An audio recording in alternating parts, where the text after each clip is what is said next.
Sierra's innovative cargo box helps you get the job done easier, faster, and smarter. Easy lift and lower tailgate means just that, effortless access to your cargo. A corner step rear bumper makes loading and unloading easy. And new tri-mode power steps are there when you need them and slide back to provide easy access to the front of the bed. The innovative cargo box in the Sierra 1500, intelligently engineered with you in mind. iOS 7 is finally here, and it has a completely new look, new features, reworked interfaces for the core apps, and plenty to show off. I'm only going to cover a few of the changes here, but there's plenty more to check out in my full review. When you first start up iOS 7, you'll notice immediately the new passcode screen, colorful icon designs, and flattened buttons. This is the first time there's been a major redesign since the iPhone was released in 2007, so it can be a little jarring at first for longtime iOS users. Still, I got used to the new look pretty quickly, and I like what I see so far. To get started, let's check out the new Control Center. A feature already available in the Android OS, the Control Center gives you easy access to adjust your most used settings, and all it takes is a swipe up from the bottom of the screen.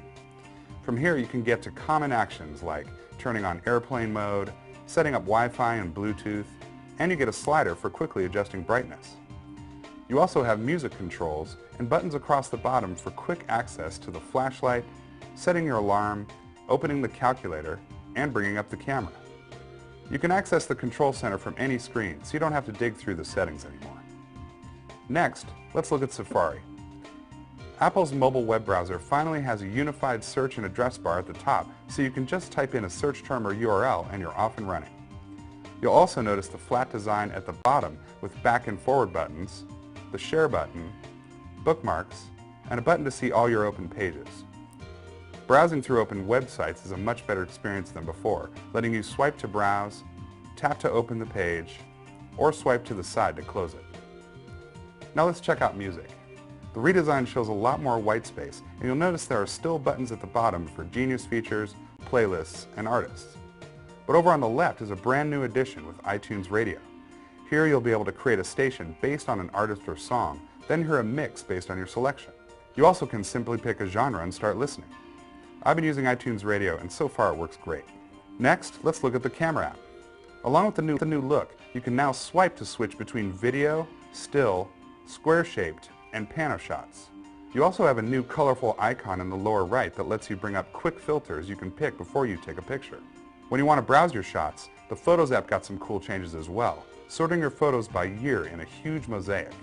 Though you can touch and drag to see specific images, you also can simply touch the year to drill down to show photos by date and location. This is a huge improvement over the wall of photos layout we used to have in previous versions. The last app we'll check out is Messages. You'll notice the flat chat bubbles no longer have that 3D look, but one new feature will definitely come in handy. A quick swipe to the left shows the time each text was sent, where you only had a general sense of the time in previous versions of the OS.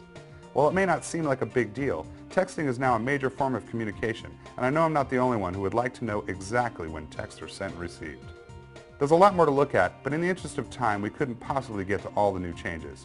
Read my full review for a complete breakdown of new features in iOS 7. Thanks for watching, everyone. This has been a first look at iOS 7. I'm Jason Parker for CNET. See you next time.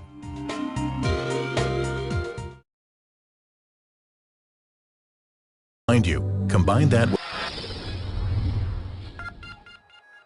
Fitbit's newest fitness tracker is Blaze. It's a watch. It joins a whopping 7 other Fitbit trackers to choose from. How is this different, and what makes it better or worse than an Apple Watch? Price. It costs $200. That's $50 more than the best Fitbit, the Charge HR, but it's a lot less